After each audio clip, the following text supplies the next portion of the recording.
I never should have looked up when the door creaked open, but I did. I was in the middle of taking notes on protein metabolism, highlighter in one hand, coffee-stained notebook in the other, when the auditorium fell silent for half a second. That's when I saw him for the first time. Brandon Whitmore walked into our lecture hall like he owned the air we were breathing. He didn't rush, didn't apologize, just offered a lazy smile to the professor and said, "Sorry, I'm late." His tone held no regret, and he wore that apology like a tailored suit. Expensive, effortless, and completely unnecessary. The professor, a man who once scolded a girl for yawning too loud, simply nodded and looked away, as if Brandon's tardiness was a privilege we were all expected to accept. His clothes were sharp, cream blazer, designer jeans, leather shoes that didn't squeak like the rest of ours. He looked like he belonged in a New York gallery, not a biochemistry lecture in Chapel Hill.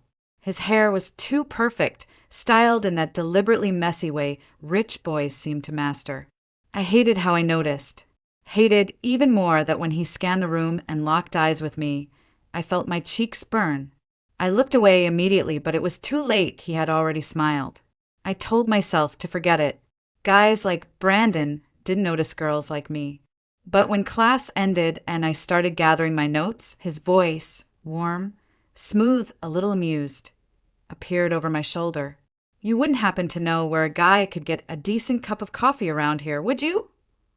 I froze for a beat, then replied without looking up, "There's a vending machine in the lobby if you don't mind drinking regret." He laughed, and I hated how much I liked the sound of it. "That bad, huh? Then maybe you can join me somewhere that serves actual coffee." I finally looked up.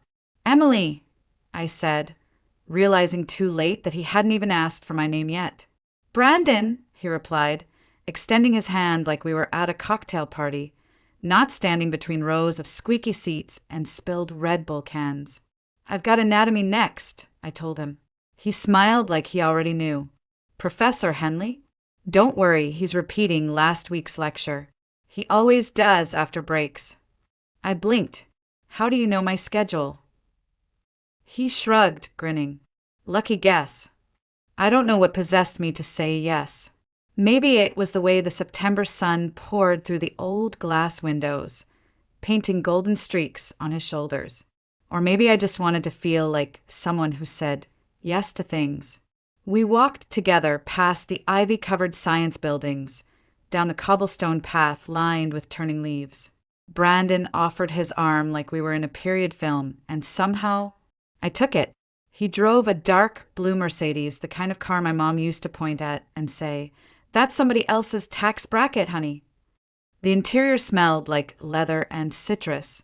As I sank into the seat, I caught a glimpse of myself in the mirror, wide-eyed, flushed, not quite believing this was real. "You ever been to Blue Finch Cafe?" he asked. I shook my head. "It's kind of pricey," I admitted. "Then it's perfect," he replied. "Today's on me."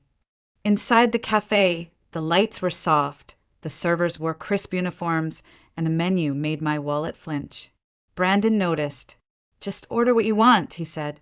"Not what you think you can afford." We talked about school, about professors.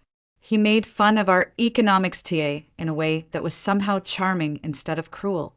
He spoke about his parents, how his dad ran a regional investment firm, how his mom wanted him to go into law, but he preferred medicine. "I haven't decided if I'll actually become a doctor, though," he said, sipping his espresso. "Then why study it?" I asked. He smiled. "Because education is never wasted, and these are supposed to be the best years of our lives, right?" I remember nodding, even though a part of me bristled. My best years involved microwave noodles, scholarship applications, and working weekends at the hospital's reception desk. Still, I let myself be swept up in the magic of it all. Maybe I wanted to believe that boys like Brandon could fall for girls like me. Maybe I needed to believe that I was more than just my mother's daughter, more than just another broke student scribbling notes in the third row. Whatever the reason, when he kissed the back of my hand outside the cafe and said, "I'll see you tomorrow, Emily," I didn't tell him not to. I just nodded like it was the most natural thing in the world. even though everything inside me whispered it wasn't. The first time I saw his lake house, I remember thinking it looked like a place people took engagement photos. The kind of home with stone chimneys, wraparound porches, and French doors that opened onto a still sheet of water like something from a luxury travel magazine. Brandon had picked me up after class, said he wanted to show me somewhere quieter. I was hesitant. It was only our third weekend seeing each other, but his tone was so casual, so effortless, that I didn't want to seem paranoid. I still remember the way he leaned over the steering wheel as we drove through winding mountain roads, his profile backlit by late autumn sun. "You're safe with me," he'd said when I hesitated at the front door, and for some reason I believed him. That night, wrapped in an oversized sweater, I watched him build a fire and pour wine like he'd done it 100 times before. I felt out of place, too small in his world, too plain in my thrift store boots, but he made me feel like the only thing in the room that mattered. We talked for hours, about everything, about nothing. I told him I wanted to become a trauma surgeon, how I dreamed of saving people.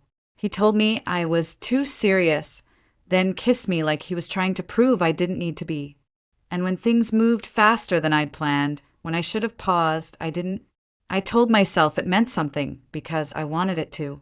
In the days that followed, Brandon didn't change. If anything, he was sweeter. He brought coffee to my study group, left handwritten notes in my locker, even met my mother once, though only briefly, and he didn't step past the doorway. My mom didn't say much after he left, just stared at me with those tired eyes of hers and said, "Don't confuse charm with character." I brushed it off. I was 19 in love and foolish enough to think that was the same as being wise. Then came the night that broke the spell. It was after a theater performance. We'd gone to see a ballet downtown. Brandon had been oddly quiet all evening, so I offered to grab us tea while he waited at the student cafe in the arts building. When I returned, I heard him before I saw him. His voice, unmistakably his, coming from behind a column. "So, did you win?" Someone chuckled. "Not yet," Brandon replied. "She's not as easy as I thought. The whole virgin thing. She's really holding on to it, but I'll close the deal before Thanksgiving. I bet sabet." Then laughter. "Dude, just take her back to the lake house again. That place practically does the work for you." I couldn't move. My hands trembled. The tea spilled a little unnoticed. I stood frozen behind that pillar, trying to remember how to breathe. Bet. Not love. Not affection. A game. I was the prize in a game I didn't even know I was playing. My body felt like it wasn't mine. I turned slowly, walked out into the cold, and didn't look back. I didn't call him. Didn't confront him. What could I say that wouldn't make me feel smaller than I already did? I went home and cried into my pillow, letting my sobs dissolve the illusion I had clung to. My mother knocked once, then left me alone. I think she already knew. A week passed. He texted, called, even left flowers by my door. I ignored them all. Then one night, I found myself in the bathroom, gripping the sink edge, fighting off waves of nausea. At first, I thought it was stress, or grief, or maybe karma's cruel joke. But when the sickness didn't stop, I bought a test. 2 pink lines. 2. I stared at them for so long my eyes blurred. I read the instructions again and again, hoping I'd misunderstood. I hadn't. I sat on the cold tile floor, knees drawn to my chest, and felt something inside me splinter. Not because I was pregnant, but because I had no idea what to do now. I thought about calling Brandon.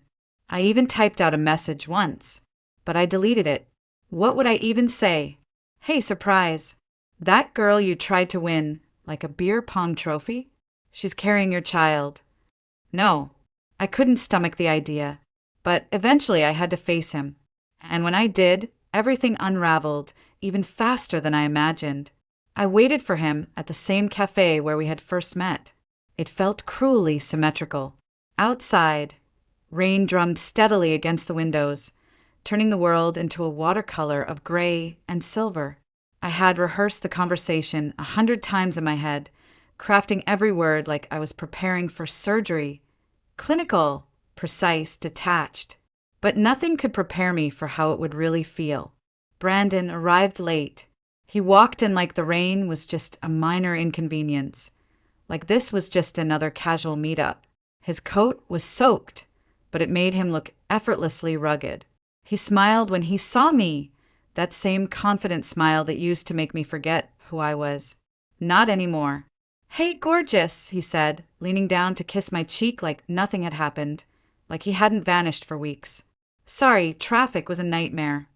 I didn't respond to the kiss. I barely smiled. He sat across from me, ordered coffee, looked at me curiously. "You look pale. Everything okay?" I nodded once, then inhaled deeply. "I need to tell you something." He leaned back in his seat, the grin softening. "All right, I'm listening." I met his gaze, steady and unwavering. "I'm pregnant." His face didn't change right away. For a second, I thought he hadn't heard me. Then he blinked once, twice, and set his coffee cup down, just a bit too hard. "You're sure?" he asked, voice quieter now. "Yes. I took 3 tests." Silence stretched between us like a noose tightening. He looked over my head, like searching for an escape hatch in the ceiling. After a long pause, he cleared his throat. "Okay, well, look, this isn't the end of the world. There are options." My stomach turned. "What kind of options?" "Safe ones," he said quickly. "There's a clinic in Raleigh. Discreet. I know someone there. You'll be in and out, no complications. You won't even remember it after a week." I stared at him, unsure whether I was hearing him correctly. "You're suggesting I get rid of it?" "I'm saying this doesn't have to ruin both of our lives," he replied, his voice inching toward condescension. "We're young. I've got med school, internships, maybe a year abroad. I'm not ready to be a father." Something in me cracked. "And you think I'm ready to be a mother?" I snapped. He raised his hands, palms out. "I'm just saying we have to be smart. Don't make this emotional." Emotional. The word echoed in my skull like an insult. "This isn't a class project, Brandon. This is a child. Our child." He exhaled sharply. "Emily, please. You're not thinking clearly. You're a student. You live with your mom. You can't do this alone." I stood up. "Watch me." He grabbed his wallet, pulled out a few crisp bills, hundreds, folded them, held them out like they were some kind of favor. "Take this. It'll cover the appointment, or baby clothes, or whatever. Just don't make this messier than it needs to be." I looked at the money like it was a pile of roaches. "I don't want your money." "Don't be stubborn," he said, pushing the cash toward me. "You'll need it." I stared at him, stunned, then whispered, "You're disgusting." He rolled his eyes, then flicked the bills onto the table, where they fluttered and landed wet in the puddle forming near the window. "Suit yourself," he muttered, "but don't come crawling back when it gets hard. And don't even think about putting my name on any paperwork. My dad's lawyers will bury it." He turned, walked out into the rain, and didn't look back. I stayed there for a while. People glanced at me, at the money soaking on the table, at the tears running silently down my face. No one said a word. When I finally stood up, my knees almost buckled. I left the money where it was. Outside, the rain clung to my skin like judgment. I walked home in silence, head down, heart shattered, but something deeper was stirring too. Not rage, not fear, something quieter. He had shown me exactly who he was, and now it was time I showed the world who I could be. The day I packed my things and left Chapel Hill, my mother didn't say much. She stood by the front door with her arms crossed, watching me load a duffel bag and a half-torn box of textbooks into the back seat of her rusted-out sedan. "You don't have to go," she said quietly, but I could see the relief in her eyes. Not because she wanted me gone, but because she knew I was making a decision she never had the chance to make. I told her I was going to Aunt Darlene's in Bloomington, said I needed space to think, to figure things out. What I didn't say was that I felt like I was falling apart, and I wasn't sure how to keep breathing in the same town where everything had gone wrong. Aunt Darlene welcomed me with a hug that lasted longer than I expected. She lived in a small house at the edge of town, surrounded by maple trees and silence. She didn't ask many questions, just pointed to the guest room, handed me a folded set of sheets, and said, "Whatever you need, kiddo. You're safe here." I spent the first week sleeping too much and eating too little. Then, one morning, I opened a textbook, Human Physiology, the same one I'd studied before my world exploded, and I started reading. Not because I had to, but because it was the only thing that still made sense. The pregnancy was harder than I thought it would be. I had morning sickness that lasted all day, constant back pain, and waves of fear that hit me out of nowhere. But something strange happened too. I started to feel stronger. Each time I heard the heartbeat at the clinic, each time I felt a flutter in my stomach, I remembered why I had stayed, why I hadn't taken the easy way out. I wasn't just carrying a child. I was building a future, one heartbeat, 1 inch of spine at a time. Caleb was born on a snowy morning in March. He came into the world screaming and squirming and perfect, and when they placed him on my chest, I cried so hard I thought my ribs would break. The nurse smiled and said, "That's a good strong cry. He's got lungs." I looked down at him, pink, tiny, furious, and whispered, "I've got you, and you've got me." The weeks after his birth were a blur of feedings, diaper changes, and exhaustion so deep it felt like drowning. But there was joy too, unexpected, overwhelming joy, like the way his tiny fingers curled around mine, or the way he smelled like milk and something sweeter I couldn't name. Aunt Darlene helped where she could, but most of it fell on me. And honestly, I preferred it that way.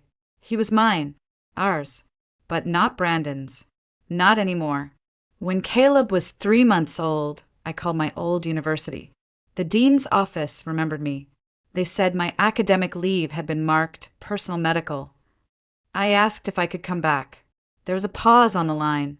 Then a woman with a kind voice said, "We'll figure it out." I re-enrolled for the fall semester.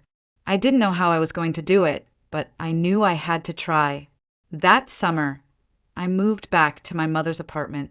She cried when she saw Caleb, held him like a porcelain doll, then kissed his forehead and whispered, "You're safe now." I could see the pride in her face, buried beneath worry and fatigue. She didn't say, "I told you so." She didn't have to. School with a baby was brutal. I woke up at 5 a.m. to feed Caleb, then pumped milk while skimming lecture slides. I carried flashcards in my diaper bag, slept in 45-minute increments, studied during naps, took tests with eyes so red I looked half blind. There were days I wanted to quit, nights I sat on the bathroom floor, crying into a towel while Caleb slept in the next room. But somehow I made it through. By the end of my second semester back, I was passing every class. By the end of the year, I was getting top marks. My classmates started noticing. One girl whispered in the locker room, "Isn't she the one with the baby?" Another replied, "Yeah, and she's still kicking all our asses." They weren't wrong. I was tired, stretched thin, fraying at the edges, but I was moving forward, and every step I took was for him. For Caleb, for the version of me that had once thought her life ended in that cafe on a rainy afternoon. She was gone now. In her place stood someone new, someone sharper, someone stronger, someone who had learned that motherhood wasn't the end of anything. It was the beginning of everything. By the time Caleb turned 10, I had performed my first solo surgery. A boy, 8 years old, with a congenital heart defect. I remember scrubbing in with trembling fingers, heart pounding so loudly I thought everyone in New York could hear it. But the moment the scalpel touched skin, everything went quiet. My mind, my nerves, my doubts, all of it disappeared. There was only the rhythm of the monitors, the hush of the team around me, and the knowledge that one wrong move could end a life. And when that little heart started beating strong and steady again, I knew I had chosen the right path. Years passed, Slowly at first, then all at once. I finished my residency, completed my fellowship, and finally, at 32, opened my own private cardiovascular clinic in downtown Raleigh. Carter Heart Institute. My name was on the glass. My son's drawings were pinned to the corkboard in my office. My mother cried when she saw the grand opening banner. Caleb, now in middle school, walked through the clinic halls like he owned the place, greeting nurses and asking smart questions about pacemakers and stents. People began to notice. They said I was young to be this accomplished, that I must have had help connections. But the truth was, I had done it all the hard way, one late night, one unpaid bill, one missed birthday party at a time. I didn't care about praise. I cared about precision, about keeping hearts beating. I never thought about Brandon anymore. Not really. I didn't hate him. I didn't miss him. He had become a closed file in the back of my mind, labeled, sorted irrelevant. I heard whispers from time to time. He married someone from a well-known family, worked for his father's firm, then disappeared from the social circuit after a scandal. Embezzlement, maybe. Something involving his dad's bank going under. I never checked. Some stories, once finished, don't need to be reread. But fate has a twisted sense of humor. It was a Thursday. The sky outside was heavy with autumn rain. I had just finished reviewing a patient's angiogram when Marina, my front desk nurse, knocked and stepped into the office holding a clipboard.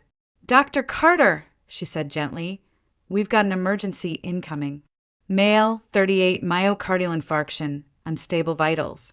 EMTs say he's crashing." I nodded, already standing. "We prepped a room." "Or two," she replied. "Also, his name is Brandon Whitmore." Time stilled. For just a beat. The room faded around me, and I was 19 again, sitting across from him as he pushed money across a cafe table like I was disposable. I inhaled slowly, then exhaled. "Page the surgical team. I'm on my way." My voice didn't tremble.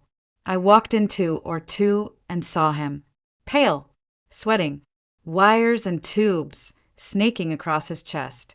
His hair, once perfectly styled, was now damp and streaked with gray. The arrogance that used to ooze from his every pore was gone, replaced by panic and pain. And in his eyes, when they opened and found mine, there was a flicker of recognition that bordered on disbelief. "Emily," he whispered. His voice was dry, cracked. "It's you." I didn't flinch. "I'm your cardiac surgeon," I said, pulling on my gloves. "Try not to speak. We need to stabilize you." "But you, how?" His words dissolved into a gasp. "Save your breath," I said calmly. "We'll take care of you." And we did. 3 hours under the lights. Every artery, every suture, every beat of his heart, held in the hands of the woman he once discarded like nothing. And I didn't hesitate. I didn't miss a step, because I wasn't doing it for him. I was doing it because I had vowed to never let bitterness dictate my skill. Because the life I had built wasn't a product of vengeance. It was a declaration of resilience. When the final stitch was in, and the monitor settled into a steady rhythm, my assistant whispered, "He's stable." I nodded. Transfer to recovery. I peeled off my gloves, my hand steady, my heart oddly quiet. I saved his life, and for the first time in 16 years he owed me everything, I checked on him the next morning, not because I wanted to, but because it was my duty.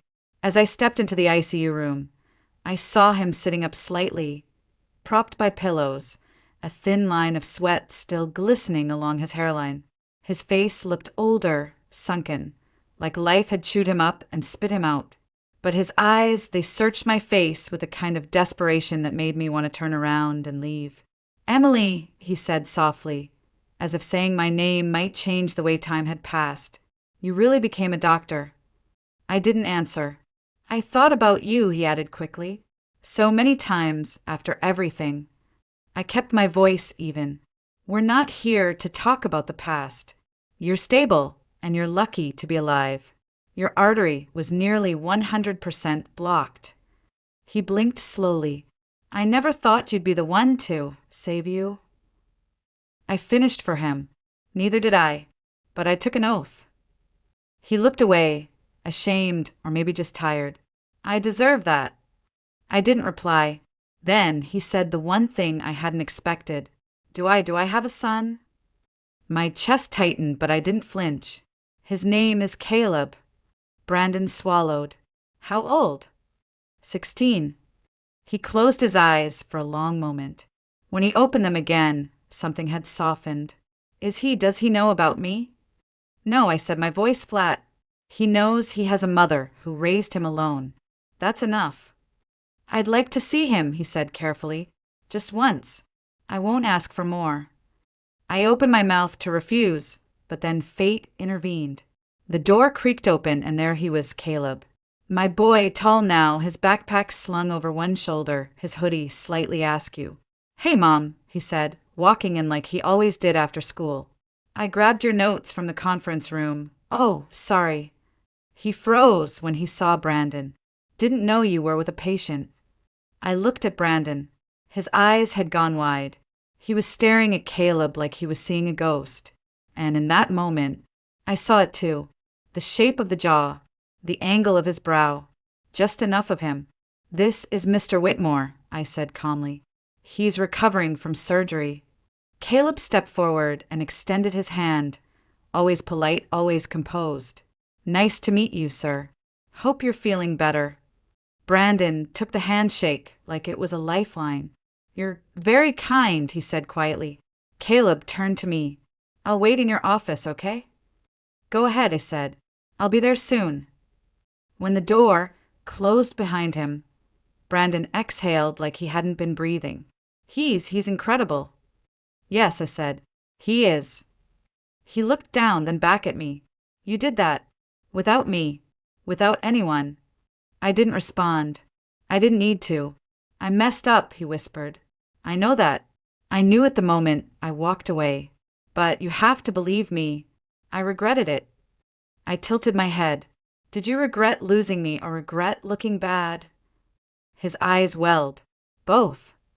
I didn't soften. He doesn't need you. He's grown into someone kind, smart, resilient, without ever knowing who you were. I don't want to take anything from you, Brandon said. I thought maybe I could give something back. Somehow. I studied his face. The sorrow looked real. The weakness was no act. But none of it changed what had happened. You can't give back what you threw away, I said quietly. I know, he whispered. But maybe I could still be a friend to him. He has friends, I replied. Brandon nodded slowly, accepting it. Then maybe I could be forgiven. I paused, not because I didn't know the answer, but because I wanted him to feel the silence. Then I said, I don't hate you, Brandon. I don't feel anything for you. Not anymore. He looked gutted, and that's when I knew this was the revenge. Not anger, not revenge in the movies, but this moment where he realized he no longer mattered, where I stood taller than every word he once used to cut me down, where I was whole and he was hollow. I turned to leave, but before I stepped out, I looked over my shoulder. By the way, I said, thank you. He looked confused. For what? For showing me exactly who you were before I wasted any more time trying to love you. I didn't look back as I walked down the hallway of my clinic. The air smelled like antiseptic and pine-scented floor cleaner. The buzz of monitors and quiet footsteps felt grounding, familiar. Outside, the October rain whispered against the windows. I slipped off my surgical cap and let my fingers run through my hair. Somewhere behind me, Brandon Whitmore was alive because of my hands. And that would have to be enough, because he would never touch my life again. When I stepped into my office, Caleb was waiting with a peanut butter sandwich and a tangle of biology flashcards. He sat cross-legged on the sofa, his hoodie half-zipped, eyes scanning notes like he was preparing to take over the world. Hey, he said, looking up. You were in there for a while. Complicated case. I smiled. Something like that. He studied me for a moment. You okay? I nodded. I am now. And I meant it.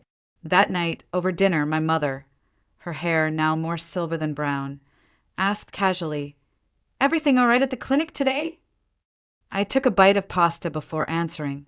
Just an old patient from the past, needed a new heart, that's all. She paused, eyes narrowing slightly but didn't press. Maybe she already knew.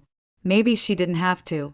Later, as Caleb and I washed dishes together, he asked me the question I had been avoiding for years. "Mom, why don't I have a dad?" My hands stilled under the warm water. I turned slowly to look at him. His eyes were steady, curious, not wounded. "You have me," I said softly, "and Grandma, and all the love you've ever needed." He nodded. "I know. I just wondered." I dried my hands, sat down at the table, and looked at him across the dim light of the kitchen. "Your father wasn't ready to be a parent," I said. "He didn't see you as a blessing. But that doesn't mean you weren't one." Caleb was quiet for a long time. Then he said, "It's okay. I don't feel like I missed anything. I don't need a dad. I just need you." I reached across the table and took his hand. "And you have me. Forever." That night, after he went to bed, I sat alone in my study and looked out the window. The rain had slowed to a mist. My reflection stared back at me, older, wiser, but still with that same defiant spark in her eyes. 16 years ago, I had been a girl with shaking hands, a shattered heart, and 2 pink lines, and now I was a doctor with a son who made the world brighter just by existing. I had walked through every storm, and I was still standing. People talk about revenge like it's fire, loud, consuming, explosive. But real revenge, the kind that lasts, is quiet.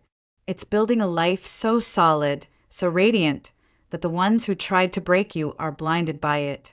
Brandon never got to know Caleb, never got to see the way he tilts his head when he's thinking, or how he hums when he concentrates, or the way he hugs. Tight, sincere, like he never wants to let go. And that wasn't punishment. That was consequence. Some absences are earned. The next morning, Caleb walked with me into the clinic, his backpack slung over one shoulder, his eyes bright. "Can I shadow you today?" he asked. "I want to see what it's like in surgery." I smiled. "You can observe from the gallery window, just like we planned."